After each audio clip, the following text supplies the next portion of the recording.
Hi everyone, welcome back. I am Dr. Derick Lindquist. I am the Dean of the Jindal School of Psychology and Counseling at OP Jindal Global University, and I'm happy to welcome you to our 7th episode of Minding the Mind. Now at this point I think it's going to be valuable to do a little deeper dive into neuronal function. So I think everyone at this point understands that neurons are what we call the basic functional unit of the brain. This is really where the most important stuff is happening. And this is true not just for the brain, but the nervous system in general, including the spinal cord and the peripheral nerves. And when we look at the neuron, the thing I really want to focus in on at this moment is the membrane. Now, the membrane is what covers the neuron, right? It's very similar to your skin. It keeps the inside of the neuron distinct and separate from the outside. And the membrane is composed of this lipid bilayer. Lipid just means fat, okay? But the important part here is that molecules cannot flow directly back and forth across that membrane. Rather, there must be channels and receptors. Think of just kind of a hollow tube. Channels and receptors have to be embedded within the membrane. It's only through these channels and receptors then that molecules can flow into or out of the neuron itself. Important idea that we'll come back to here in just a moment. Now, when we look at the electrical properties of a neuron, a lot of these ideas go all the way back to the 1930s and 40s. It was discovered that this so-called giant squid had really big neurons.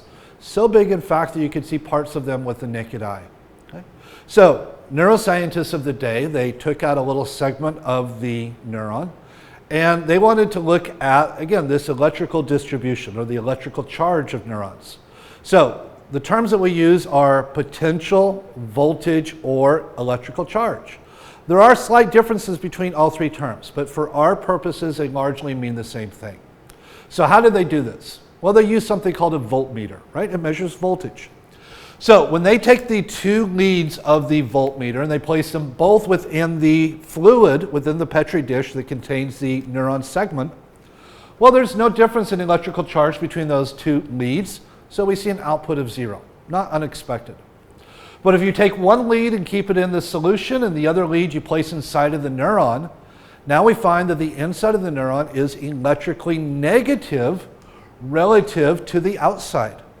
And in fact, this seems to be the case for virtually every neuron that we have recorded from.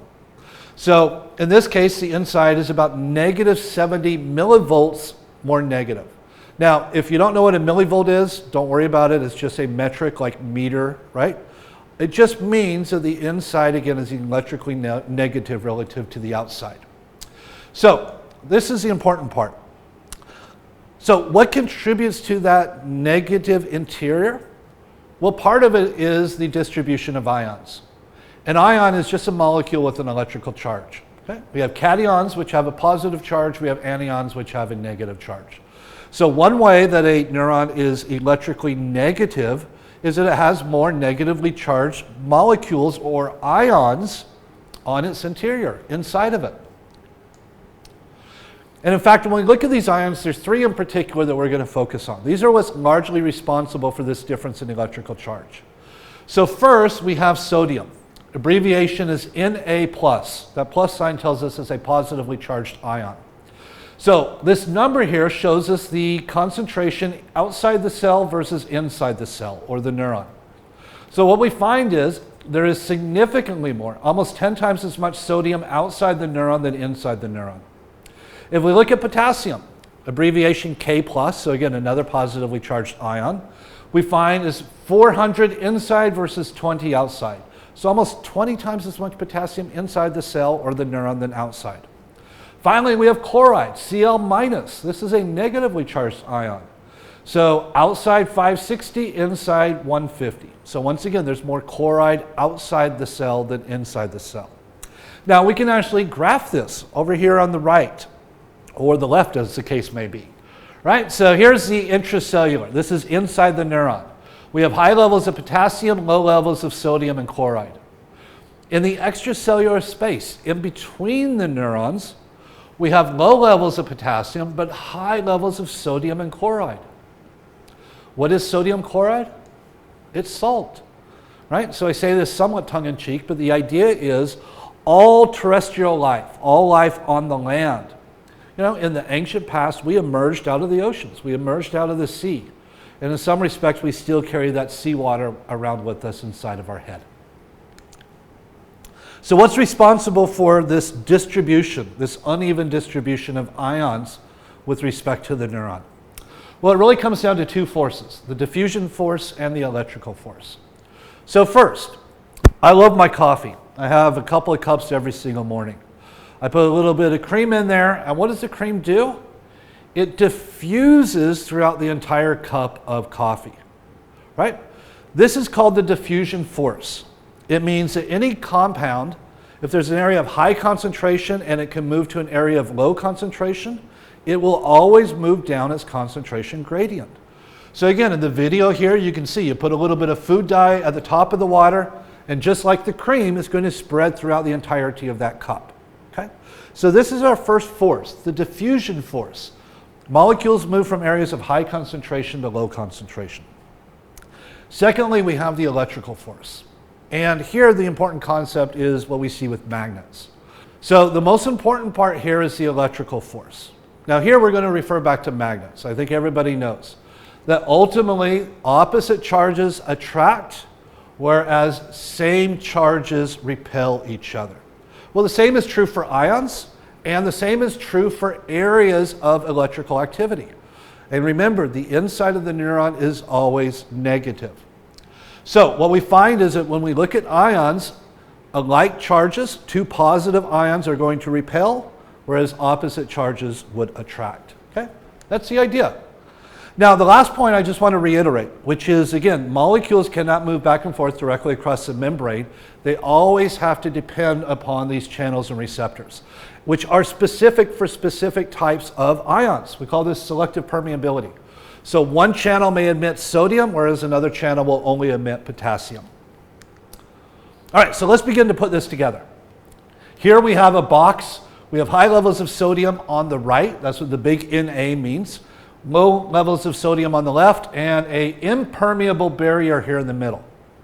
Now we put a channel, right? That a channel allows sodium to flow back and forth. So sodium is going to move from the area of high concentration down its concentration gradient to the area of low concentration. And over time, as that electrical charge moves, as that positive ion moves into the interior, the positive charge is going to build up until ultimately it reaches what we call equilibrium. There's really no net difference into or out of the neuron at that point. All right, so let's begin to put this together. Okay? So based on the diffusion force and the electrical force, if we know the charge, positive or negative, and the concentration of any single ion, we should be able to predict whether that ion will move in or out of the cell. So let's start with sodium, right? And for those of you watching, if you want to pause your video and try to figure this out yourself, feel free. So here's the idea. Sodium is a positive charge, and we know based on our concentration gradient, and again, there's almost 10 times as much sodium outside the cell than inside. So first, diffusion. There's more outside than inside, so if we open a channel specific to sodium, the diffusion force is going to push sodium into the cell, into the neuron. Okay? Sodium is a positive ion. The inside of the neuron is negative, which means that positive ion is attracted to the negative interior. So the electrical force is also going to push sodium to the inside. So in this case, both the electrical force and the diffusion force are pushing in the same direction.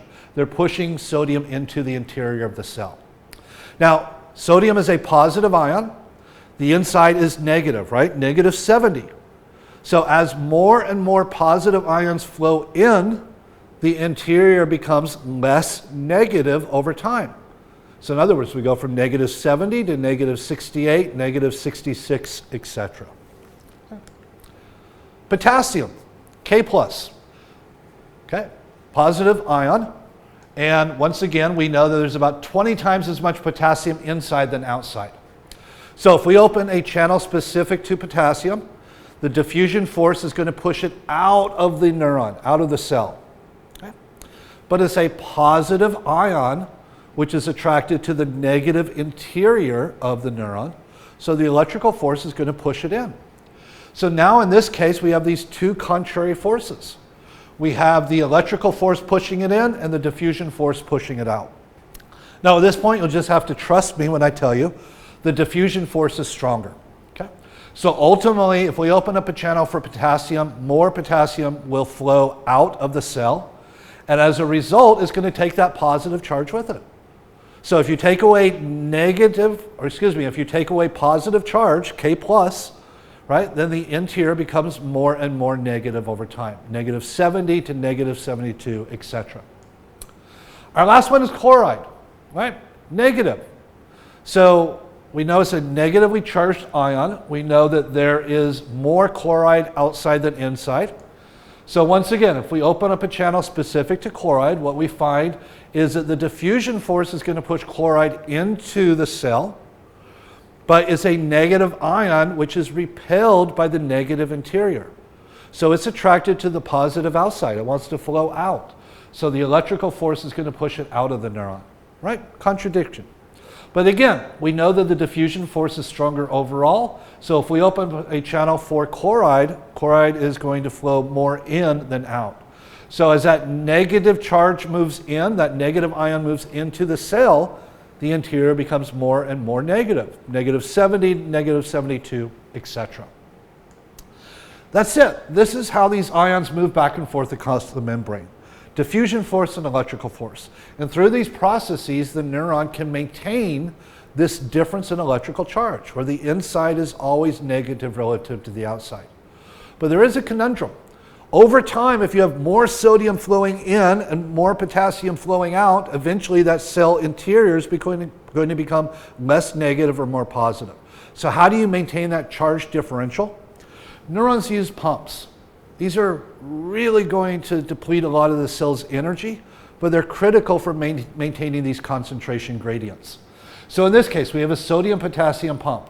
It takes 3 sodium ions, and through the use of ATP or energy, it pushes the sodium out of the cell. It then latches onto potassium, and it can move 2 potassiums into the cell. So it's pushing sodium out, it's bringing potassium in. This is how those concentration gradients are maintained. Okay? But again, it uses this ATP that's required for these pumps is almost 40% of a cell's energy expenditure. So very costly, but very important for the cell's function. All right, that's it. If you've been with me so far, we've talked about these electrical forces and diffusion forces and how they contribute to the electrical properties of neurons. When I see you again, we're going to talk about how that contributes to the generation of an action potential. Thank you.